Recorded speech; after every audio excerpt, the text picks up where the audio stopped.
ਸਤਿ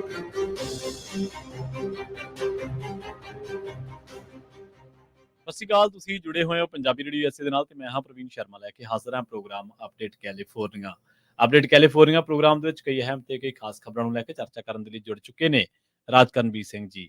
ਰਾਜਕਰਨਵੀਰ ਸਿੰਘ ਜੀ, ਸਤਿ ਸ਼੍ਰੀ ਅਕਾਲ, ਸਵਾਗਤ ਹੈ ਜੀ ਪ੍ਰੋਗਰਾਮ ਦੇ ਵਿੱਚ। ਧੰਨਵਾਦ ਪ੍ਰਵੀਨ ਸ਼ਰਮਾ ਜੀ। ਪੰਜਾਬੀ ਰੇਡੀਓ USA ਸੁਣ ਦੇਖ ਰਹੇ ਸਾਰੇ ਹੀ ਸਰੋਤੇ ਅਤੇ ਦਰਸ਼ਕਾਂ ਨੂੰ ਵੀ ਜੀ ਆਇਆਂ ਨੂੰ ਆਖਦੇ ਹਾਂ। ਸਭ ਨੂੰ ਪਿਆਰ ਭਰੀ ਸਤਿ ਸ਼੍ਰੀ ਅਕਾਲ।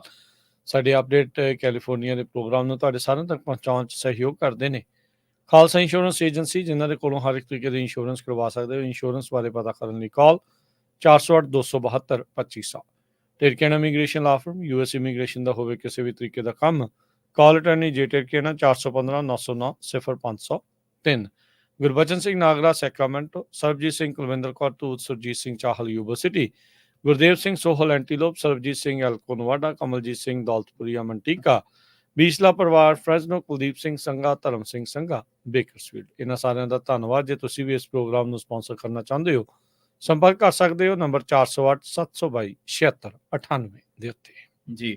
ਅੱਜ ਦੀਆਂ ਜੇਕਰ ਖਬਰਾਂ ਦੇ ਵੱਲ ਚੱਲੀਏ ਤੇ ਗੱਲ ਕਰੀਏ ਕੈਲੀਫੋਰਨੀਆ ਦੇ ਵਿੱਚ ਰੁਜ਼ਗਾਰ ਦੇ ਮਾਮਲੇ ਦੀ, ਕਿਉਂਕਿ ਰੁਜ਼ਗਾਰ ਸਭ ਤੋਂ ਅਹਿਮ ਹੈ ਤੇ ਪਿਛਲੇ ਦਿਨਾਂ ਦੇ ਵਿੱਚ ਜਿਹੜੀਆਂ ਵੱਡੀਆਂ IT ਕੰਪਨੀਆਂ ਦੇ ਵਿੱਚ ਲੇ ਆਫ ਹੋ ਰਹੀਆਂ ਨੇ ਔਰ ਜਿਸ ਤਰੀਕੇ ਦੇ ਨਾਲ, ਜਿਸ ਧੜੱਲੇ ਦੇ ਨਾਲ ਹੋਈਆਂ ਨੇ, ਫਾਸਟ ਫੂਡ ਜਿਹੜਾ ਸੈਕਟਰ ਹੈ ਉਸ ਮਾਮਲੇ ਦੇ ਵਿੱਚ ਵੀ ਇਹ ਕਿਹਾ ਜਾ ਰਿਹਾ ਸੀਗਾ ਕਿ ਜਿਹੜਾ ਮਿਨੀਮਮ ਵੇਜਸ ਜਿਹੜੇ 16 ਤੋਂ ਲੈ ਵਧੇ ਨੇ $20 ਤੱਕ, ਇਹਦੇ ਨਾਲ ਇਸ ਸੈਕਟਰ ਦੇ ਉੱਤੇ ਸ਼ਾਇਦ ਜਿਹੜਾ ਉਹ ਲੇ ਆਫਸ ਦਾ ਜਿਹੜਾ ਕਹਿ ਸਕਦੇ ਹਾਂ ਕਿ ਸਰਕਲ ਹੋਰ ਤੇਜ਼ ਹੋ ਜਾਊਗਾ, ਚੱਕਰ ਹੋਰ ਚੱਲੂਗਾ।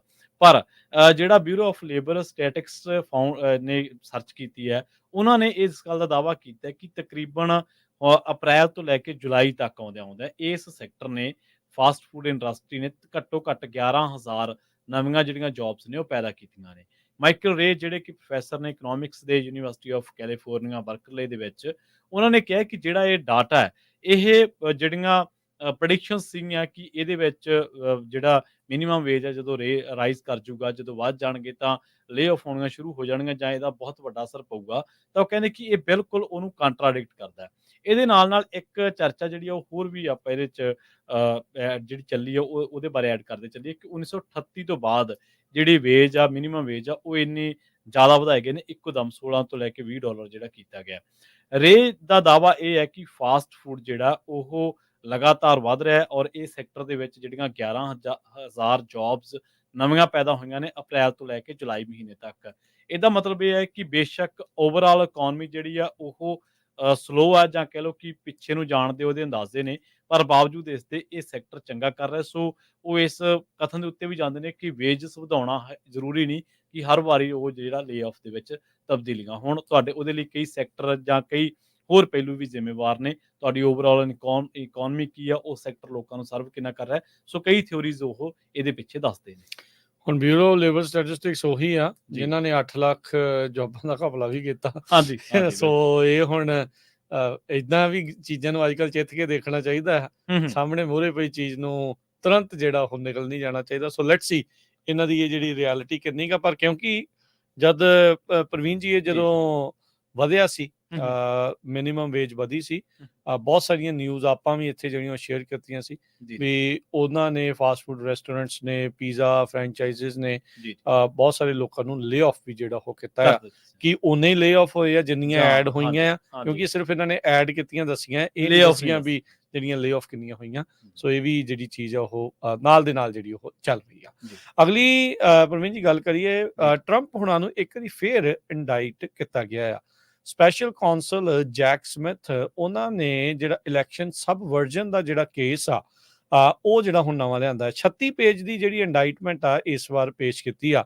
ਸੁਪਰੀਮ ਕੋਰਟ ਨੇ ਸਾਬਕਾ ਰਾਸ਼ਟਰਪਤੀ ਟਰੰਪ ਹੋਣਾ ਨੂੰ ਇਮਿਊਨਿਟੀ ਦਾ ਜਿਹੜਾ ਇੱਕ ਫੈਸਲਾ ਉਹਨਾਂ ਦੇ ਹੱਕ ਦੇ ਵਿੱਚ ਸੁਣਾਇਆ ਸੀ। ਫੈਡਰਲ ਗ੍ਰੈਂਡ ਜਿਊਰੀ ਨੇ ਵਾਸ਼ਿੰਗਟਨ DC ਦੇ ਵਿੱਚ ਡੋਨਲਡ ਟਰੰਪ ਉਹਨਾਂ ਨੂੰ ਇੱਕ ਵਾਰੀ ਫੇਰ ਇੰਡਾਈਟ, ਯਾਨੀ ਕਿ ਦੋਸ਼ ਇਹਨਾਂ ਦੇ ਉੱਤੇ ਆਇਦ ਕਰ ਦਿੱਤੇ ਆ। ਇਸ ਵਾਰ 4 ਜਿਹੜੇ ਫੈਲਨੀ ਚਾਰਜਿਸ ਆ ਇਹਨਾਂ ਉੱਤੇ ਲੱਗੇ ਆ, ਤਾਂ ਜੋ ਉਹ ਇਸ ਬਾਬਤ ਆ ਵੀ ਜਿਹੜੀਆਂ 2020 ਦੀਆਂ ਪ੍ਰੈਜ਼ੀਡੈਂਸ਼ੀਅਲ ਇਲੈਕਸ਼ਨਸ ਆ ਉਹਨਾਂ ਨੂੰ ਇਹ ਬਦਲਣਾ ਚਾਹੁੰਦੇ ਸੀਗੇ। So special council Jack Smith ਨੇ ਅੱਜ ਇਹ ਜਿਹੜੀ ਇੰਡਾਈਟਮੈਂਟ ਆ ਇਹ ਕੀਤੀ ਹੈਗੀ ਆ। ਸਮਿਥ ਉਹਨਾਂ ਦੇ ਉੱਤੇ ਖਾਸਾ ਦਬਾਅ ਸੀਗਾ, ਕਹਿੰਦੇ ਵੀ ਤੁਹਾਡਾ ਫਿਰ ਫਾਇਦਾ ਕੀ ਆ, ਇਹਨਾਂ ਦੀ ਲਾਉਣ ਦੇ ਉੱਤੇ ਵੀ ਜਿਹੜੇ ਸਵਾਲ ਆ ਉਹ ਚੱਕੇ ਗਏ ਸੀਗੇ ਵੀ ਕੀ ਸੰਵਿਧਾਨਿਕ ਤੌਰ ਦੇ ਉੱਤੇ ਜੀ, ਜੀ। ਜੈਕ ਸਮਿਥ ਨੂੰ ਲਾਇਆ ਵੀ ਜਾ ਸਕਦਾ ਆ ਜਾਂ ਨਹੀਂ। ਪਰ ਜਿਹੜੀ ਸੁਪਰੀਮ ਕੋਰਟ ਆ ਉਹਨਾਂ ਨੇ ਟਰੰਪ ਹੋਣਾ ਨੂੰ ਇਮਿਊਨਿਟੀ ਜਿਹੜੀ ਆ ਉਹ ਜ਼ਰੂਰ ਦਿੱਤੀ ਸੀਗੀ। ਸੋ ਹੁਣ ਕੋਰਟ ਫਾਈਲਿੰਗ ਦੇ ਵਿੱਚ ਇਹ ਦੱਸਿਆ ਗਿਆ ਆ ਅਭੀ ਜਿਹੜੀ ਨਵੀਂ ਗ੍ਰੈਂਡ ਜੂਰੀ ਦੇ ਮੋਹਰੇ ਜਿਹੜਾ ਸੁਪਰਸੀਡਿੰਗ ਇੰਡਾਈਟਮੈਂਟ ਆ ਉਹ ਹੋਈ ਆ। ਕਹਿੰਦੇ ਵੀ ਉਹ ਐਵੀਡੈਂਸ ਉਹਨਾਂ ਨੂੰ ਸੁਣਾ ਕੇ ਜਿਹੜੀ ਇੰਡਾਈਟਮੈਂਟ ਕੀਤੀ ਗਈ ਹੈ ਜਿਹੜੀ ਪਹਿਲੇ ਕੇਸਾਂ ਦੇ ਵਿੱਚ ਨਹੀਂ ਸੀ ਦੱਸਿਆ ਗਿਆ। ਸੋ ਨਵੇਂ ਜਿਹੜੇ ਐਵੀਡੈਂਸ ਦੇ ਤਹਿਤ ਜਿਹੜੇ ਉਸ ਟਾਈਮ ਦੇ ਉੱਤੇ ਸਰਕਾਰ ਦੇ ਵਿੱਚ ਸੀਗੇ ਟਰੰਪ ਹੋਣੀ, ਉਹਨਾਂ ਨੇ ਕਿਸ ਤਰੀਕੇ ਦੇ ਨਾਲ ਕੋਸ਼ਿਸ਼ ਕੀਤੀ ਇਲੈਕਸ਼ਨਾਂ ਨੂੰ ਬਦਲਣ ਦੀ, ਸਬਵਰਟ ਕਰਨ ਦੀ, ਉਹ ਜਿਹੜੇ ਚਾਰजेस ਇਹਨਾਂ ਉੱਤੇ ਦੁਬਾਰਾ ਲੱਗੇ ਹੈਗੇ ਆ। ਜੀ। ਅਗਲੀ ਖਬਰ ਦੇ ਵੱਲ ਵਧੀਏ ਤੇ ਗੱਲ ਕਰੀਏ ਆਪਾਂ ਇੱਕ ਅਜਿਹੇ ਪੁਲਿਸ ਅਫਸਰ ਦੇ ਬਾਰੇ ਜਿਹਦੇ ਉੱਤੇ ਦੋਸ਼ ਲੱਗੇ ਨੇ ਕਿ ਉਹਨੇ ਜਿਹੜੀ ਬਰਾਮਦ ਕੀਤੀ ਕੋਕੀਨ ਆ ਉਹਨੂੰ ਚੋਰੀ ਕਰਕੇ ਉਹ ਬਾਹਰ ਵੇਚਦਾ ਸੀਗਾ। ਲਿੰਗਵੁੱਡ ਜਿਹੜਾ ਇਲਾਕਾ ਵਾ ਉੱਥੇ ਪੁਲਿਸ ਡਿਪਾਰਟਮੈਂਟ ਜਿਹੜਾ ਆਫਿਸਰ ਆ ਉਹਦੇ ਉੱਤੇ ਦੋਸ਼ ਲੱਗੇ ਨੇ ਤੇ ਹੁਣ ਉਹਨੂੰ ਇਸ ਮਾਮਲੇ ਦੇ ਵਿੱਚ 30 ਮਹੀਨੇ ਜਿਹੜੇ ਨੇ ਉਹ ਜੇਲ੍ਹ ਦੇ ਵਿੱਚ ਗੁਜ਼ਾਰਨੇ ਪੈਣਗੇ। ਯੂਐਸ ਜਸਟਿਸ ਡਿਪਾਰਟਮੈਂਟ ਵੱਲੋਂ ਜਿਹੜੀ ਜਾਣਕਾਰੀ ਦਿੱਤੀ ਗਈ ਹੈ ਉਹਦੇ ਵਿੱਚ ਦੱਸਿਆ ਗਿਆ ਕਿ 48 ਸਾਲਾ ਜੌਨ ਅਬੇਲ ਬੈਕਾ ਜਿਹੜਾ ਕਿ ਕੋਕੀਨ ਚੋਰੀ ਕਰਦਾ ਸੀ ਤੇ ਉਸ ਤੋਂ ਬਾਅਦ ਉਹਨੂੰ ਰੀਸੈਲ ਕਰਦਾ ਸੀ, ਉਹਨੂੰ ਵੇਚ ਦਿੰਦਾ ਸੀ ਬਾਹਰ। ਇੱਕ FBI ਦਾ ਜਿਹੜਾ ਏਜੰਟ ਕਹਿ ਸਕਦੇ ਆਪਾਂ, ਉਹਨੇ ਇਹਦੇ ਤੋਂ 2021 ਦੇ ਵਿੱਚ ਕੋਕੀਨ ਲਈ ਔਰ 2-3 ਵਾਰੀ ਇਹ ਤੋਂ ਜਿਹੜੀ ਹੈ ਕੋਕੀਨ ਲਈ। ਇੱਕ ਵਾਰੀ ਉਹਨੇ 2 ਕਿਲੋਗ੍ਰਾਮ ਦੀ ਜਿਹੜੀ ਇੱਕ ਚਾਈਨਾ ਵਾਈਟ ਜਿਹੜਾ ਨਾਮ ਹੈ ਜਾਂ ਕੋਡ ਆ ਉਹਦਾ, ਉਹ ਹੈਰੋਇਨ ਵੀ ਉਹਨੂੰ ਮੁਹੱਈਆ ਕਰਵਾਈ ਫਰਵਰੀ 2021 ਦੇ ਵਿੱਚ। ਉਸ ਤੋਂ ਬਾਅਦ ਬਾਇਰ ਨੇ ਇਹ ਰਿਪੋਰਟ ਕੀਤਾ ਕਿ ਜਿਹੜਾ ਇਹ ਬੰਦਾ ਹੈ ਜੌਨ ਅਬੇਲ ਬੈਕਾ, ਇਹਨੇ ਇਹ ਕਲੇਮ ਕੀਤਾ ਕਿ ਇਹ ਜਿਹੜੀ ਡਰੱਗ ਆ ਇਹ ਚੋਰੀ ਕੀਤੀ ਹੋਈ ਆ ਤੇ ਜਿਹੜੀਆਂ ਰੂਟੀਨ ਦੀਆਂ ਜਿਹੜੀਆਂ ਟ੍ਰੈਫਿਕ ਸਟਾਪਸ ਆ ਜਾਂ ਹੋਰ ਜਿੱਥੋਂ ਵੀ ਸਾਨੂੰ ਡਰੱਗ ਅਸੀਂ ਬਰਾਮਦ ਕਰਦੇ ਆ ਉਹਦੇ ਵਿੱਚ ਉਹਦੇ ਤੋਂ ਮੈਂ ਚੋਰੀ ਕਰਕੇ ਲੈ ਕੇ ਆਇਆ। ਸੋ ਉਹਨੇ ਪੁੱਛ ਲਿਆ। ਹੌਲੀ-ਹੌਲੀ ਪਤਾ ਲੱਗਾ ਕਿ ਇਹ ਬੰਦਾ ਜਿਹੜਾ ਇਹਨੇ 10,000 ਦੀ ਜਿਹੜੀ ਚਾਈਨਾ ਵਾਈਟ $10,000 ਦੀ ਕੀਮਤ ਦੀ ਜਿਹੜੀ ਚਾਈਨਾ ਵਾਈਟ ਜਿਹੜੀ ਕੋਕੀਨ ਆ ਜਾਂ ਕਹਿ ਲਓ ਕਿ ਹੈਰੋਇਨ ਆ, ਉਹ ਵੇਚੀ ਬਾਹਰ।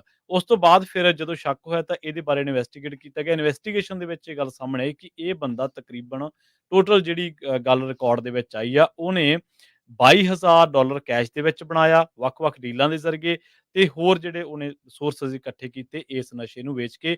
ਹੁਣ ਉਹਨੂੰ ਗ੍ਰਿਫਤਾਰ ਕੀਤਾ ਗਿਆ ਤੇ ਇਸ ਟਾਈਮ ਉਹਨੂੰ 30 ਮਹੀਨੇ ਜਿਹੜੇ ਆ ਜੇਲ੍ਹ ਦੇ ਵਿੱਚ ਗੁਜ਼ਾਰਨੇ ਪੈਣਗੇ ਆਪਣੇ ਇਸ ਕ੍ਰਾਈਮ ਦੇ ਬਦਲੇ। ਜੀ। ਅਗਲੀ ਜਿਹੜੀ ਖਬਰ ਉਸ ਉੱਤੇ ਨਜ਼ਰ ਮਾਰਦੇ ਜਾਈਏ, ਕੈਲੀਫੋਰਨੀਆ ਦਾ ਉਹ ਬਿੱਲ ਜਿਸ ਦੇ ਵਿੱਚ ਜਿਹੜੇ ਅਨਡਾਕੂਮੈਂਟਡ ਮਾਈਗ੍ਰੈਂਟਸ ਆ ਉਹਨਾਂ ਨੂੰ ਜਿਹੜੇ ਹੋਮ ਓਨਰਸ਼ਿਪ ਦਾ ਜਿਹੜਾ ਮੌਕਾ ਮਿਲ ਸਕਦਾ ਆ, ਉਹ ਕਹਿੰਦੇ ਵੀ ਲੈਜਿਸਲੇਚਰ ਦੇ ਵਿੱਚ ਪਾਸ ਹੋਣ ਦੀ ਕਾਫੀ ਜ਼ਿਆਦਾ ਉਮੀਦ ਆ। ਮੈਜਰ AB 1840 ਜਿਸ ਦੇ ਤਹਿਤ ਕੈਲੀਫੋਰਨੀਆ ਦੇ ਵੱਲੋਂ $1.5 ਲੱਖ ਤੱਕ ਜਿਹੜੇ ਅਨਡਾਕੂਮੈਂਟਡ ਮਾਈਗ੍ਰੈਂਟਸ ਆ ਜਿਹੜੇ ਐਲੀਜੀਬਲ ਹੋ ਸਕਦੇ ਆ ਸਟੇਟ ਸਪੋਰਟਡ ਹੋਮ ਲੋਨਸ ਦੇ ਲਈ। ਕਹਿੰਦੇ ਵੀ California dream for all program ਦੇ ਤਹਿਤ ਇਸ ਨੂੰ ਹੋਰ ਜ਼ਿਆਦਾ ਅੱਗੇ ਵਧਾਇਆ ਜਾ ਰਿਹਾ ਆ, ਐਕਸਪੈਂਡ ਕੀਤਾ ਜਾ ਰਿਹਾ ਆ ਅਨਡਾਕੂਮੈਂਟਡ ਮਾਈਗ੍ਰੈਂਟਸ ਜੋ ਕਿ ਕੈਲੀਫੋਰਨੀਆ ਦੇ ਵਿੱਚ ਰਹਿ ਰਹੇ ਨੇ। ਇਹ ਪ੍ਰੋਗਰਾਮ 2023 ਦੇ ਵਿੱਚ ਚਾਲੂ ਕੀਤਾ ਗਿਆ ਸੀਗਾ।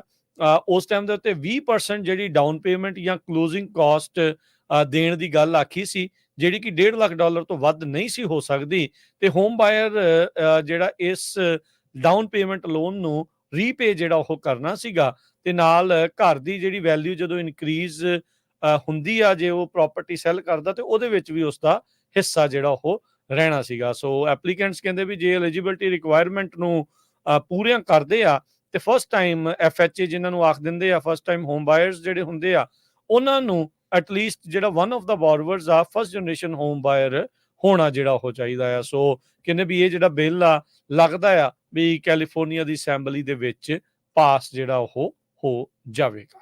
ਜੀ। ਅਗਲੀ ਖਬਰ ਦੇ ਵੱਲ ਵਧੀਏ ਤੇ ਗੱਲ ਕਰੀਏ ਗ੍ਰਾਸ ਵੈਲੀ ਦੀ, ਜਿੱਥੇ ਇੱਕ ਬਿਲਡਿੰਗ ਦੇ ਵਿੱਚ ਅਪਾਰਟਮੈਂਟ ਬਿਲਡਿੰਗ ਦੇ ਵਿੱਚ ਅੱਗ ਲੱਗ ਗਈ ਹੈ ਤੇ ਹੁਣੇ ਇਸ ਅੱਗ ਦੇ ਉੱਤੇ ਕਾਬੂ ਪਾਉਣ ਦੇ ਲਈ ਜਿਹੜੀ ਮਸ਼ੱਕਤ ਆ ਉਹ ਕੀਤੀ ਜਾ ਰਹੀ ਹੈ। ਗ੍ਰਾਸ ਵੈਲੀ ਫਾਇਰ ਡਿਪਾਰਟਮੈਂਟ ਵੱਲੋਂ ਜਿਹੜੀ ਜਾਣਕਾਰੀ ਦਿੱਤੀ ਗਈ ਹੈ ਤੇ ਉਹਨਾਂ ਨੇ ਇਹ ਦੱਸਿਆ ਕਿ 13 ਜਣੇ ਜਿਹੜੇ ਨੇ ਡਿਸਪਲੇਸਡ ਨੇ, 2 ਜਣਿਆਂ ਨੂੰ ਹਸਪਤਾਲ ਪਹੁੰਚਾਇਆ ਗਿਆ ਇਸ ਅੱਗ ਲੱਗਣ ਦੀ ਵਾਰਦਾਤ ਤੋਂ ਬਾਅਦ। ਇਸ ਮਾਮਲੇ ਦੇ ਵਿੱਚ ਜਦੋਂ ਅੱਗ ਤੇ ਕਾਬੂ ਪਾਇਆ ਜਾ ਰਿਹਾ ਸੀ ਤਾਂ 2 ਜਿਹੜੇ ਫਾਇਰ ਫਾਈਟਰਸ ਨੇ ਉਹ ਵੀ ਗੰਭੀਰ ਰੂਪ ਦੇ ਵਿੱਚ ਜ਼ਖਮੀ ਹੋਏ ਨੇ। 4 ਸਟੋਰੀ ਇਹ ਅਪਾਰਟਮੈਂਟ ਬਿਲਡਿੰਗ ਦੱਸੀ ਗਈ ਹੈ ਜਿਹੜੀ ਕਿ ਪੈਂਦੀ ਆ ਮੇਨ ਸਟਰੀਟ ਦੇ ਵਿੱਚ ਤੇ ਉੱਥੇ ਦੱਸਿਆ ਗਿਆ ਕਿ 1 ਵਜੇ ਜਿਹੜੀ ਰਿਪੋਰਟ ਹੋਈ ਸੀਗੀ ਕਿ ਇੱਥੇ ਭਿਆਨਕ ਅੱਗ ਲੱਗ ਗਈ ਆ। ਉਸ ਤੋਂ ਬਾਅਦ ਜਦੋਂ ਫਾਇਰ ਫਾਈਟਰ ਤੇ ਕਾਬੂ ਪਾਉਣ ਦੀ ਕੋਸ਼ਿਸ਼ ਕਰ ਰਹੇ ਸੀਗੇ ਤੇ ਕਈ ਬੰਦਿਆਂ ਨੂੰ ਇਸ ਇਮਾਰਤ ਦੇ ਵਿੱਚੋਂ ਜਦੋਂ ਕੱਢਿਆ ਜਾ ਰਿਹਾ ਸੀਗਾ, ਇਹ ਰੈਜ਼ੀਡੈਂਸ ਦੱਸੇ ਗਏ ਨੇ ਇਸ ਇਮਾਰਤ ਦੇ, ਅਪਾਰਟਮੈਂਟ ਬਿਲਡਿੰਗ ਦੇ, ਤਾਂ ਉਦੋਂ 2 ਜਾਣੇ ਜਿਹੜੇ ਨੇ ਉਹ ਇੰਜਰਡ ਹੋਏ ਨੇ ਫਾਇਰ ਫਾਈਟਰ ਦੇ ਗਰੁੱਪ ਦੇ ਵਿੱਚੋਂ। ਇਹ ਵੀ ਦੱਸਿਆ ਜਾ ਰਿਹਾ ਹੈ ਕਿ ਐਲੀਵੇਟਰ ਜਿਹੜੀ ਸ਼ਾਫਟ ਹੈ ਉਹਨੇ ਇੱਕ ਬੰਦੇ ਦੇ ਸਰੀਰ ਦੇ ਉੱਤੇ ਬਹੁਤ ਬੁਰੇ ਤਰੀਕੇ ਦੇ ਨਾਲ ਵੱਜੀ, ਜਿਸ ਕਰਕੇ ਉਹ ਬਹੁਤ ਕ੍ਰਿਟੀਕਲ ਜਿਹੜਾ ਉਹ ਜ਼ਖਮੀ ਹੋ ਗਿਆ। ਪੁਲਿਸ ਵੱਲੋਂ ਜਿਹੜੀ ਜਾਣਕਾਰੀ ਮੁਹੱਈਆ ਕਰਵਾਈ ਗਈ ਹੈ, ਜਾਂ ਗ੍ਰਾਸ ਵੈਲੀ ਫਾਇਰ ਡਿਪਾਰਟਮੈਂਟ ਨੇ ਜਿਹੜੀ ਅਫੀਸ਼ੀਅਲ ਤੌਰ ਤੇ ਜਾਣਕਾਰੀ ਦਿੱਤੀ ਹੈ, ਉਹਨੇ ਦੱਸਿਆ ਕਿ ਡਾਊਨਟਾਊਨ ਗ੍ਰਾਸ ਵੈਲੀ ਦੇ ਵਿੱਚ ਇਹ ਅੱਗ ਲੱਗਣ ਦੀ ਵਾਰਦਾਤ ਵਾਪਰੀ ਹੈ। ਅਸੀਂ ਇਹ ਸੋਚ ਰਹੇ ਹਾਂ ਕਿ ਸਾਰੇ ਜਿਹੜੇ ਇਮਾਰਤ ਦੇ ਰਿਹਾਇਸ਼ੀ ਲੋਕ ਨੇ ਉਹਨਾਂ ਨੂੰ ਬਾਹਰ ਕੱਢ ਲਿਆ ਗਿਆ ਹੈ, ਪਰ ਜਿਹੜੇ 13 ਜਣੇ ਲਾਪਤਾ ਨੇ ਇਸ ਬਿਲਡਿੰਗ ਦੇ ਵਿੱਚ, ਉਹਨਾਂ ਦੀ ਭਾਲ ਕੀਤੀ ਜਾ ਰਹੀ ਹੈ ਤੇ ਉਹਨਾਂ ਦੇ ਬਾਰੇ ਇੱਕ ਖਦਸ਼ਾ ਪ੍ਰਗਟਾਇਆ ਜਾ ਰਿਹਾ ਕਿ ਕਿਤੇ ਉਹ ਅੱਗ ਦੀ ਲਪੇਟ ਦੇ ਵਿੱਚ ਨਾ ਆ ਕੇ ਹੋਣ। ਜੀ। ਜੀ। ਕੈਲੀਫੋਰਨੀਆ ਦੇ ਸੈਨ ਡਿਏਗੋ ਦਾ ਇੱਕ ਜਿਹੜਾ ਪੁਲਿਸ ਅਫਸਰ ਆ ਉਸ ਦੀ ਮੌਤ ਹੋਈ ਆ ਤੇ ਦੂਜਾ ਗੰਭੀਰ ਰੂਪ ਦੇ ਵਿੱਚ ਜ਼ਖਮੀ ਹੋਇਆ ਆ, ਜੀ। ਜਦ ਕਲੀਅਰਮੌਂਟ ਦੇ ਇਲਾਕੇ ਦੇ ਵਿੱਚ ਉਹ ਕਿਸੇ ਦਾ ਪਿੱਛਾ ਕਰ ਰਹੇ ਸੀ। ਇਹ ਕੱਲ ਦੇਰ ਰਾਤ ਵਾਪਰਿਆ ਆ। ਡਰਾਈਵਰ ਜਿਹੜਾ ਕਾਰ ਦੀ ਪੁਲਿਸ ਵਾਲਾ ਸੀਗਾ, ਜਿਸ ਨੂੰ ਇਹ ਚੇਜ਼ ਕਰ ਰਹੇ ਸੀ, ਕਹਿੰਦੇ ਉਸ ਦੀ ਵੀ ਮੌਤ ਹੋ ਗਈ ਆ। ਸੈਨ ਡਿਏਗੋ ਪੁਲਿਸ ਚੀਫ ਜਿਹੜੇ ਸਕਾਟ ਵਾਲ ਆ, ਉਹਨਾਂ ਨੇ ਸਵੇਰੇ ਜਿਹੜੀ ਇੱਕ ਪ੍ਰੈਸ ਕਾਨਫਰੰਸ ਨਿਊਜ਼ ਕਾਨਫਰੰਸ ਦੇ ਵਿੱਚ ਦੱਸਿਆ ਆ। ਹਾਲ ਦੀ ਘੜੀ ਪੁਲਿਸ ਦੇ ਦੁਆਰਾ ਉਹਨਾਂ ਪੁਲਿਸ ਅਫਸਰਾਂ ਦੇ ਨਾਮ ਜਿਹੜੇ ਉਹ ਜਨਤਕ ਨਹੀਂ ਕੀਤੇ ਗਏ, ਕਿਉਂਕਿ ਕਹਿੰਦੇ ਵੀ ਅਸੀਂ ਉਹਨਾਂ ਦੇ ਪਰਿਵਾਰਕ ਜੀਆਂ ਨੂੰ ਜਿਹੜਾ ਉਹ ਦੱਸ ਰਹੇ ਹਾਂ। ਪੁਲਿਸ ਜਿਹੜੇ ਚੀਫ ਆ, ਉਹਨਾਂ ਨੇ ਕਿਹਾ ਵੀ ਰੋਜ਼ਾਨਾ ਜਦ ਸਵੇਰੇ ਪੁਲਿਸ ਅਫਸਰ ਘਰੋਂ ਤੁਰਦੇ ਨੇ ਕੰਮ ਦੇ ਲਈ, ਉਹ ਕਮਿਊਨਿਟੀ ਦੇ ਵਿੱਚ ਇੱਕ ਡਿਫਰੈਂਸ, ਇੱਕ ਪੋਜ਼ਿਟਿਵ ਚੇਂਜ ਲਿਆਉਣ ਦੇ ਲਈ ਵਚਨਬੱਧ ਜਿਹੜੇ ਹੁੰਦੇ ਆ। ਪਰ ਕਲੀਅਰਮੌਂਟ ਮੈਸਾ ਬੁਲੇਵਾਰਡ ਦੇ ਉੱਤੇ ਜਿਹੜਾ ਸਟੇਟ ਰੋਡ 163 ਆ, ਉਸ ਦੇ ਲਾਗੇ ਕੱਲ ਰਾਤੀ ਜਿਹੜਾ ਇਹ ਹਾਦਸਾ ਵਾਪਰਿਆ। ਕਹਿੰਦੇ ਵੀ ਕਾਫੀ ਤੇਜ਼ ਜਿਹੜਾ ਉਹ ਜਾ ਰਹੇ ਸੀਗੇ। ਜਿਹੜਾ ਇੱਕ ਬੰਦਾ ਜਿਸ ਦਾ ਇਹਨਾਂ ਨੇ ਬਾਅਦ ਦੇ ਵਿੱਚ ਪਿੱਛਾ ਕੀਤਾ, ਉਹਨੂੰ ਪੁੱਲ ਓਵਰ ਕਰਨ ਦੀ ਕੋਸ਼ਿਸ਼ ਕੀਤੀ, ਪਰ ਉਹ ਡਰਾਈਵਰ ਰੁਕਿਆ ਨਹੀਂ। ਚੇਜ਼ ਹੋਈ, ਹਾਈ ਸਪੀਡ ਚੇਜ਼ ਤੋਂ ਬਾਅਦ ਦੇ ਵਿੱਚ ਉਹਨੇ ਕਹਿੰਦੇ ਵੀ ਆਪਣੇ ਸੁਪਰਵਾਈਜ਼ਰ ਨੂੰ ਵੀ ਕਾਲ ਕੀਤੀ ਸੀ, ਜਿਹਨੇ ਕਿਹਾ ਸੀ ਵੀ ਤੁਸੀਂ ਭਾਈ ਇਸ ਦਾ ਪਿੱਛਾ ਕਰਨਾ ਬੰਦ ਕਰੋ। ਦੋਨੋਂ ਹੀ ਜਿਹੜੇ ਅਫਸਰ ਆ, ਕਹਿੰਦੇ ਵੀ ਇੱਕੋ ਗੱਡੀ ਦੇ ਵਿੱਚ ਜਾ ਰਹੇ ਸੀਗੇ ਤੇ ਕਹਿੰਦੇ ਬਾਅਦ ਦੇ ਵਿੱਚ ਉਹਨਾਂ ਦੀ ਪੈਟਰੋਲ ਵਹੀਕਲ ਆ, ਜਿਹੜੀ ਭੱਜ ਰਹੀ ਗੱਡੀ ਆ, ਉਸੇ ਨੇ ਹੀ ਇਹਨਾਂ ਦੇ ਵਿੱਚ ਟੱਕਰ ਵੀ ਜਿਹੜੀ ਉਹ ਮਾਰ ਦਿੱਤੀ। ਸੋ ਮੌਕੇ ਤੇ ਹੀ ਉਸ ਪੁਲਿਸ ਅਫਸਰ ਦੀ ਜਿਹੜੀ ਉਹ ਮੌਤ ਹੋਈ ਆ ਤੇ ਦੂਜੇ ਨੂੰ ਇਸ ਟਾਈਮ ਜ਼ੇਰੇ ਇਲਾਜ ਰੱਖਿਆ ਗਿਆ ਆ ਤੇ ਕਾਫੀ ਗੰਭੀਰ ਰੂਪ ਚ ਕ੍ਰਿਟੀਕਲੀ ਕਹਿੰਦੇ ਆ ਇੰਜਰ ਆ, ਤੇ ਉਹ ਇਸ ਟਾਈਮ ਜ਼ਿੰਦਗੀ ਮੌਤ ਦੀ ਲੜਾਈ ਉੱਥੇ ਲੜ ਰਿਹਾ ਹੈਗਾ ਆ। ਸੋ ਇਹ ਬੜੀ ਮੰਦਭਾਗੀ ਘਟਨਾ ਜਿਹੜੀ ਇਹ ਵਾਪਰੀ ਆ ਪ੍ਰਵੀਨ ਜੀ। ਜੀ, ਜੀ, ਸੋ ਬਿਲਕੁਲ। ਹੋਪਫੁਲੀ ਭਾਈ ਹਾਂਜੀ। ਜਿਨ੍ਹਾਂ ਦੇ ਵੀ ਪੁਲਿਸ ਵਾਲੇ ਆ, ਪਰਿਵਾਰਕ ਜੀ ਆ, ਜਿੱਦਾਂ ਇਹ ਜਾਂਦੇ ਨੇ, ਇਹ ਜਿਹੜਾ ਕੰਮ ਬੜਾ ਔਖਾ ਕੰਮ ਆ, ਜਾਨ ਤਲੀ ਤੇ ਰੱਖ ਕੇ ਹੀ ਜਿਹੜਾ ਉਹ ਕਰਨਾ ਪੈਂਦਾ। ਪਤਾ ਨਹੀਂ ਕਦੋਂ ਕਿਹੜੇ ਵੇਲੇ ਜਿਹੜੀ ਅਣਹੋਣੀ ਵਾਪਰ ਜਾਏ। ਬਿਲਕੁਲ ਸਹੀ ਹੈ ਜੀ। ਅਗਲੀ ਖਬਰ ਦੇ ਵੱਲ ਵਧੀਏ ਤੇ ਯੂਬਾ ਸਿਟੀ ਤੇ ਰੀਨੋ ਪੁਲਿਸ ਜਿਹੜੇ ਡਿਪਾਰਟਮੈਂਟ ਨੇ, ਉਹ ਇੱਕ ਮਰਡਰ ਸੁਸਾਈਡ ਕੇਸ ਨੂੰ ਜਿਹੜਾ ਉਹ ਸੋਲਵ ਕਰਨ ਦੀ ਕੋਸ਼ਿਸ਼ ਕਰ ਰਹੇ ਨੇ। ਹੋਇਆ ਕਿ ਯੂਬਾ ਸਿਟੀ ਪੁਲਿਸ ਡਿਪਾਰਟਮੈਂਟ ਨੇ ਇਹ ਦੱਸਿਆ ਜਾਣਕਾਰੀ ਦੇ ਵਿੱਚ ਕਿ ਰੀਨੋ ਦਾ ਜਿਹੜਾ ਪੁਲਿਸ ਡਿਪਾਰਟਮੈਂਟ ਆ, ਉਹਨੂੰ ਇੱਕ ਬੰਦਾ ਇੱਕ ਕੈਸੀਨੋ ਦੇ ਵਿੱਚ ਜ਼ਖਮੀ ਹਾਲਤ ਦੇ ਵਿੱਚ ਮਿਲਿਆ। ਜਦੋਂ ਇਹਨਾਂ ਨੇ ਇਸ ਮਾਮਲੇ ਦੇ ਵਿੱਚ ਰੀਨੋ ਪੁਲਿਸ ਡਿਪਾਰਟਮੈਂਟ ਨੇ ਯੂਬਾ ਸਿਟੀ ਨੂੰ ਪੁਲਿਸ ਡਿਪਾਰਟਮੈਂਟ ਨੂੰ ਕਿਹਾ ਕਿ ਜਦੋਂ ਬੰਦੇ ਦੀ ਆਇਡੈਂਟੀਫਿਕੇਸ਼ਨ ਕੀਤੀ ਗਈ, ਉਹਦੇ ਬਾਰੇ ਜਾਂਚ ਕੀਤੀ ਗਈ ਜਾਂ ਉਹਦੇ ਹੋਰ ਅਗਲੇਰੀ ਕਾਰਵਾਈ ਕੀਤੀ ਗਈ, ਤਾਂ ਉਹਨਾਂ ਨੇ ਕਿਹਾ ਕਿ ਇੱਕ ਇਹ ਬੰਦਾ ਸਟੈਬਲਰ ਅਪਾਰਟਮੈਂਟ ਹੈ ਇੱਕ, ਉੱਥੇ ਸਟੈਬਲਰ ਲੇਨ ਦੇ ਉੱਤੇ ਪੈਂਦਾ ਜਿਹੜਾ, ਉੱਥੇ ਇੱਕ ਔਰਤ ਦੇ ਨਾਲ ਰਹਿ ਰਿਹਾ ਹੈ।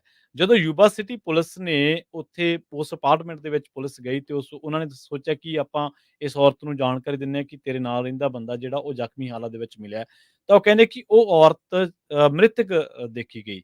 ਹੁਣ ਜਿਹੜੀ ਇਨਵੈਸਟੀਗੇਸ਼ਨ ਆ ਉਹ ਇਸ ਐਂਗਲ ਤੋਂ ਕੀਤੀ ਜਾ ਰਹੀ ਹੈ ਕਿ ਕਿਤੇ ਇਸ ਬੰਦੇ ਨੇ ਉਸ ਔਰਤ ਦਾ ਮਰਡਰ ਕਰਕੇ ਆਪ ਸੁਸਾਈਡ ਕਰਨ ਦੀ ਕੋਸ਼ਿਸ਼ ਤਾਂ ਨਹੀਂ ਕੀਤੀ। ਸੋ ਜਿਹੜਾ ਪੁਲਿਸ ਡਿਪਾਰਟਮੈਂਟ ਆ, ਉਹਨਾਂ ਨੇ ਕਿਹਾ ਕਿ ਰਿਲੇਸ਼ਨਸ਼ਿਪ ਆ ਜਿਹੜਾ ਉਹ ਇਹਨਾਂ ਦੇ ਵਿੱਚ ਜਿਹੜਾ ਹਾਲੇ ਕਲੀਅਰ ਨਹੀਂ ਹੋਇਆ ਕਿ ਇਹਨਾਂ ਨੇ ਮੈਰਿਡ ਨੇ ਜਾਂ ਵੈਸੇ ਹੀ ਰਹਿ ਰਹੇ ਸੀਗੇ। ਪਰ ਉਹ ਕਹਿੰਦੇ ਕਿ ਇੰਨਾ ਜ਼ਰੂਰ ਹੈ ਕਿ ਇਹ ਜਿਹੜੀਆਂ ਡੈਥ ਆ ਉਹ ਬੀਬੀ ਦੀ, ਉਹ ਜਿਹੜੀ ਅੰਡਰ ਇਨਵੈਸਟੀਗੇਸ਼ਨ ਆ ਤੇ ਜਿਹੜੇ ਸਰਕਮਟੈਂਸਸ ਨੇ ਉਹ ਸੁਧਾਰ ਨਹੀਂ ਗਏ।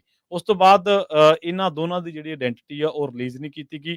ਇਹਦੀ ਜਿਹੜੀ ਟਰੈਵਲ ਹਿਸਟਰੀ ਆ, ਉਹ ਕਹਿੰਦੇ ਕਿ ਇਹ ਦੱਸਿਆ ਜਾ ਰਿਹਾ ਕਿ 100 ਮਾਈਲਸ ਯੂਬਾ ਸਿਟੀ ਤੇ ਰੀਨੋ ਦਾ ਜਿਹੜਾ ਇਲਾਕੇ ਹੈ, ਜਿੱਥੇ ਦੋਨੇ ਜ਼ਖਮੀ ਹਾਲਤ ਦੇ ਵਿੱਚ ਮਿਲੇ ਤੇ ਉਹ ਬੀਬੀ ਅਪਾਰਟਮੈਂਟ ਦੇ ਵਿੱਚ ਮ੍ਰਿਤਕ ਪਾਈ ਗਈ ਹੈ, ਇਹਦੀ 100 ਮੀਲਸ ਦੀ ਦੂਰੀ ਆਪਸ ਵਿੱਚ ਦੀ।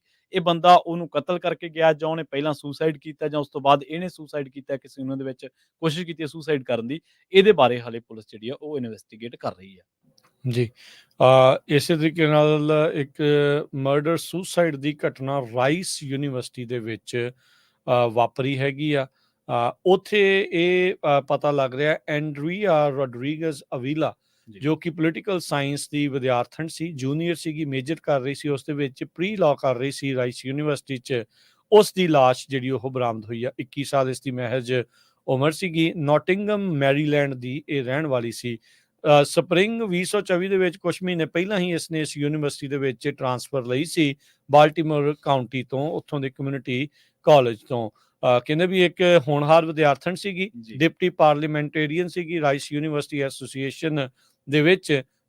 ਅਤੇ ਜਿਹੜੀ ਉੱਥੇ ਰੈਜ਼ੀਡੈਂਸ਼ੀਅਲ ਹਾਲ ਜੂਨਸ ਕਾਲਜ ਆ, ਅਤੇ ਉੱਥੇ ਮੈਂਬਰ ਵੀ ਸੀਗੀ ਆਪਣੀ ਯੂਨੀਵਰਸਿਟੀ ਦੀ ਆਨਰ ਕੌਂਸਲ ਦੀ। ਸੋ ਹੁਣ ਜਿਹੜਾ ਇਹ ਪਤਾ ਲੱਗਾ ਆ ਵੀ ਇੱਕ ਉਹ ਬੰਦਾ ਜੋ ਕਿ ਸਕੂਲ ਦਾ ਵਿਦਿਆਰਥੀ ਨਹੀਂ ਸੀ, ਉਹ ਵੀ ਨਾਲ ਜਿਹੜਾ ਉਹ ਮ੍ਰਿਤ ਪਾਇਆ ਗਿਆ, ਤੇ ਉਹ ਮੰਨਿਆ ਜਾ ਰਿਹਾ ਵੀ ਉਸਨੇ ਆਪਣੇ ਆਪ ਨੂੰ ਗੋਲੀ ਮਾਰ ਕੇ ਮਾਰ ਲਿਆ ਆ, ਤੇ ਇਸ ਦੀ ਜਿਹੜੀ ਉਹ ਲਾਸ਼ ਬਰਾਮਦ ਹੋਈ ਆ। ਸੋ ਹਿਊਸਟਨ ਪੁਲਿਸ ਨੇ ਹਾਲ ਦੀ ਘੜੀ ਜਿਸ ਦੇ ਉੱਤੇ ਇਹ ਸ਼ੱਕ ਆ ਵੀ ਜਿਸਨੇ ਪਹਿਲਾਂ ਇਸ ਨੂੰ ਮਾਰਿਆ ਤੇ ਆਪਣੇ ਆਪ ਨੂੰ ਜਿਹਨੇ ਬਾਅਦ ਚ ਮਾਰ ਲਿਆ, ਉਹ ਵੀ ਫਲੋਰੀਡਾ ਦਾ ਰਹਿਣ ਵਾਲਾ ਆ, ਪਰ ਉਸਦੀ ਆਇਡੈਂਟੀਟੀ ਪੂਰੀ ਤਰ੍ਹਾਂ ਜਿਹੜੀ ਉਹਨਾਂ ਨੇ ਰਿਲੀਜ਼ ਨਹੀਂ ਕੀਤੀ ਹੈਗੀ। ਸੋ ਕਹਿੰਦੇ ਵੀ ਡੇਟਿੰਗ ਰਿਲੇਸ਼ਨਸ਼ਿਪ ਦੇ ਵਿੱਚ ਮੰਨਿਆ ਜਾ ਰਿਹਾ ਆ ਵੀ ਇਹ ਆਪਸ ਦੇ ਵਿੱਚ ਸੀਗੇ, ਕੋਈ ਝਗੜਾ ਹੋਇਆ, ਟਰਬਲ ਸੀਗਾ, ਉਹਦੇ ਬਾਰੇ ਤਾਂ ਅਜੇ ਕੋਈ ਕਨਫਰਮੇਸ਼ਨ ਨਹੀਂ ਆ। ਪਰ ਇੱਕ ਵਾਰੀ ਰਾਈਸ ਯੂਨੀਵਰਸਿਟੀ ਦੇ ਵਿੱਚ ਇਸ ਇਨਸੀਡੈਂਟ ਨੇ, ਇਸ ਵਾਰਦਾਤ ਨੇ ਸਾਰਿਆਂ ਨੂੰ ਜਿਹੜਾ ਉਹ ਹਿਲਾ ਕੇ ਰੱਖ ਦਿੱਤਾ।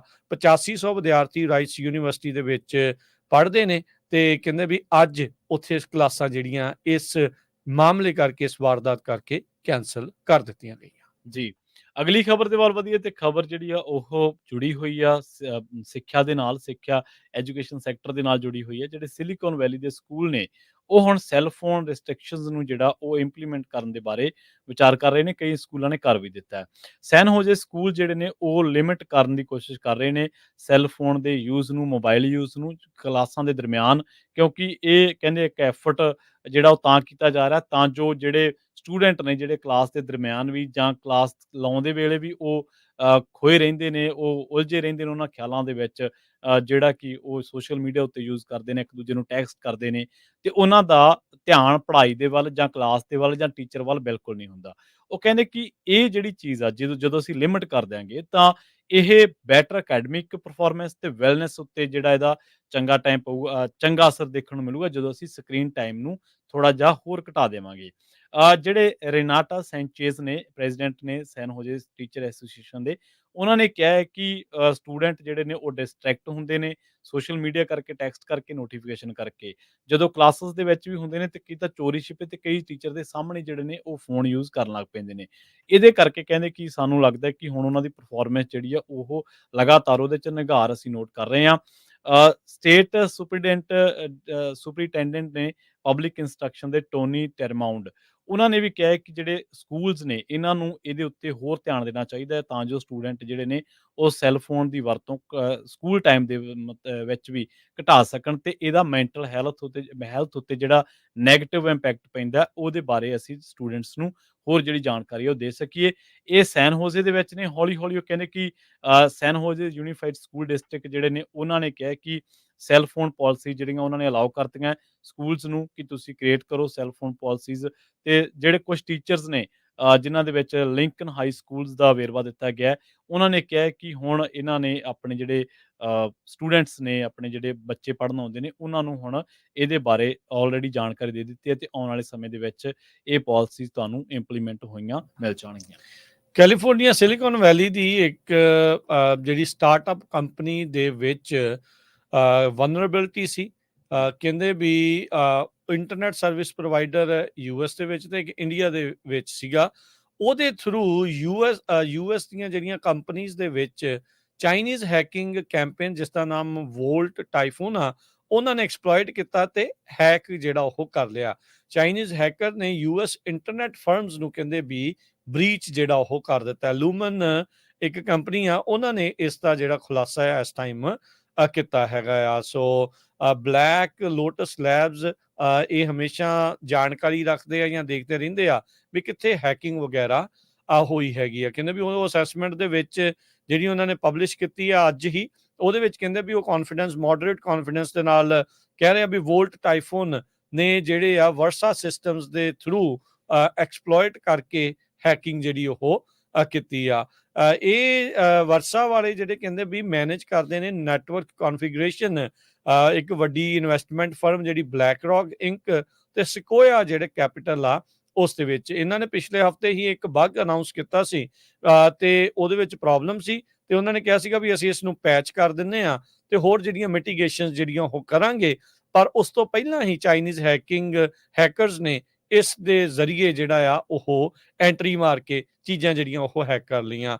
ਯਾਦ ਹੋਣਾ ਰੀਸੈਂਟਲੀ ਪ੍ਰਵੀਨ ਜੀ ਵੀ ਕਿਸ ਤਰੀਕੇ ਦੇ ਨਾਲ ਮਾਈਕਰੋਸਾਫਟ ਦੇ ਵਿੱਚ ਕਰਾਊਡ ਸਟ੍ਰਾਈਕ ਕੰਪਨੀ ਦੇ ਕਰਕੇ ਜਿਹੜਾ ਉਹ ਕਾਫੀ ਇਨਫਰਾਸਟ੍ਰਕਚਰ ਡਾਵਾਂਡੋਲ ਹੋਇਆ ਸੀਗਾ, ਦੁਨੀਆ ਜਿਹੜੀ ਉਹ ਹਿੱਲੀ ਸੀ। ਪਰ ਇਸ ਵਾਰੇ ਹੈਕਿੰਗ ਕਰਨ ਚ ਜਿਹੜੇ ਉਹ ਕਾਮਯਾਬ ਰਹੇ ਆ। ਸੈਂਟਾ ਕਲਾਰਾ ਕੈਲੀਫੋਰਨੀਆ ਦੀ ਕੰਪਨੀ ਆ ਵਰਸਾ, ਜਿਨ੍ਹਾਂ ਦੇ ਨੁਕਸ ਕਰਕੇ ਇਹ ਸਾਰਾ ਕੁਝ ਵਾਪਰਿਆ ਹੈਗਾ ਆ। ਜਿਹੜੀ ਚਾਈਨਾ ਦੀ ਸਰਕਾਰ ਆ ਉਹਨਾਂ ਨੇ US ਦੇ ਦੁਆਰਾ ਜਿਹੜੀਆਂ ਐਕੁਜੀਸ਼ਨ ਆ ਦੋਸ਼ ਲਾਏ ਗਏ ਆ ਉਹਨਾਂ ਨੂੰ ਨਕਾਰਿਆ ਹੈਗਾ ਆ। ਪਰ ਸਾਰੇ ਜਾਣੇ ਜਾਣਦੇ ਆ ਵੀ ਜਿਹੜਾ ਵੋਲਟ ਟਾਈਫੂਨ ਆ ਉਹ state sponsored Chinese hacking group ਹੈਗਾ ਆ ਜੀ। ਅਗਲੀ ਖਬਰ ਦੇ ਵੱਲ ਵਧੀਏ ਤੇ ਇਸ ਵੇਲੇ ਦੀ ਖਬਰ ਜਿਹੜੀ ਆ ਉਹ ਆ ਰਹੀ ਹੈ ਕਿ ਸੈਨ ਹੋਜ਼ੇ ਦੇ ਵਿੱਚ ਇੱਕ ਟੋਇਟਾ ਪਿਕਅਪ ਟਰੱਕ ਨੇ ਇੱਕ ਟੱਕਰ ਮਾਰ ਦਿੱਤੀ ਹੈ ਰੋਂਗ ਵੇ ਤੋਂ ਆ ਕੇ ਹਾਈਵੇ 85 ਦੇ ਉੱਤੇ। ਤੇ ਇਸ ਹਾਦਸੇ ਦੇ ਵਿੱਚ ਦਰਦਨਾਕ ਹਾਦਸਾ ਵਾਪਰ ਗਿਆ। ਇੱਕ ਟੈਸਲਾ ਕਾਰ ਜਿਹੜੀ ਹੈ ਪੂਰੀ ਤਰ੍ਹਾਂ ਦੇ ਨਾਲ ਤਬਾਹ ਹੋ ਚੁੱਕੀ ਹੈ। ਇਸ ਮਾਮਲੇ ਦੇ ਵਿੱਚ 2 ਜਣਾਂ ਦੀ ਮੌਤ ਹੋ ਗਈ ਹੈ। ਪੁਲਿਸ ਨੇ ਦੱਸਿਆ ਕਿ ਜਿਹੜਾ ਇਹ ਕੈਲੀਫੋਰਨੀਆ ਹਾਈਵੇ ਪੈਟਰੋਲ ਨੇ ਇਹ ਦਾਅਵਾ ਕੀਤਾ ਹੈ ਕਿ ਰੋਂਗ ਵੇ ਤੋਂ ਆ ਰਹੇ ਜਿਹੜਾ ਇਸ ਟੋਇਟਾ ਪਿਕਅਪ ਟਰੱਕ ਨੇ ਟੈਸਲਾ ਕਾਰ ਨੂੰ ਟੱਕਰ ਮਾਰ ਦਿੱਤੀ ਸੀ। ਹੁਣ ਦੱਸਿਆ ਜਾ ਰਿਹਾ ਹੈ ਕਿ ਇਹ ਜਿਹੜਾ ਪਿਕਅਪ ਡਰਾਈਵਰ ਹੈ ਉਹਦੀ ਆਇਡੈਂਟੀਫਿਕੇਸ਼ਨ ਕਰ ਲਈ ਗਈ ਹੈ। 39 ਸਾਲਾ ਡੰਕਨ ਮਿਕਵੈਰੀ ਦੇ ਰੂਪ ਦੇ ਵਿੱਚ, ਜਿਹੜਾ ਕਿ ਫਲੋਰੀਡਾ ਦਾ ਰਹਿਣ ਵਾਲਾ ਹੈ। ਇਹ ਬੰਦੇ ਦੀ ਜਦੋਂ ਪੁਲਿਸ ਨੇ ਰਿਕਾਰਡ ਦੇਖਿਆ ਤਾਂ ਇਹਦਾ ਇੱਕ ਲੰਬਾ ਰਿਕਾਰਡ ਆ ਅਰੈਸਟ ਦਾ ਇਹਨਾਂ ਮਾਮਲਿਆਂ ਦੇ ਵਿੱਚ, ਖਾਸ ਕਰਕੇ ਸੜਕ ਦੇ ਨਾਲ ਜੁੜੇ ਮਾਮਲਿਆਂ ਦੇ ਵਿੱਚ। ਇਹ ਜਿਹੜਾ ਲਾਇਸੈਂਸ ਤੇ ਨਾ ਪੋਸੈਸ਼ਨ ਆਫ ਕੋਕੀਨ ਦੇ ਮਾਮਲੇ ਦੇ ਵਿੱਚ 2021 ਦੇ ਵਿੱਚ ਇਹਨੂੰ ਫੜਿਆ ਗਿਆ ਸੀ ਤੇ ਇਹਦੇ ਤੇ ਦੋਸ਼ ਲੱਗੇ ਸੀਗੇ।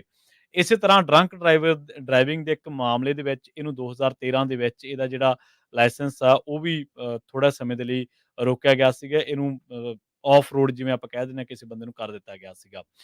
ਕੈਲੀਫੋਰਨੀਆ ਹਾਈਵੇ ਪੈਟਰੋਲ ਨੇ ਜਿਹੜਾ ਉਹ ਹਲੇ ਇਹ ਨਹੀਂ ਦੱਸਿਆ ਕਿ ਇਸ ਮਾਮਲੇ ਦੇ ਵਿੱਚ ਵੀ ਇਹ ਜਿਹੜਾ ਡੰਕਨ ਕੁਐਰੀ ਆ ਇਹਨੇ ਕੋਈ ਸ਼ਰਾਬ ਪੀਤੀ ਹੋਈ ਸੀ ਜਾਂ ਕੋਈ ਅਲਕੋਹਲ ਦਾ ਫੈਕਟਰ ਹੋ ਸਕਦਾ ਇਸ ਹਾਦਸੇ ਦੇ ਵਿੱਚ, ਇਸ ਕ੍ਰੈਸ਼ ਦੇ ਵਿੱਚ।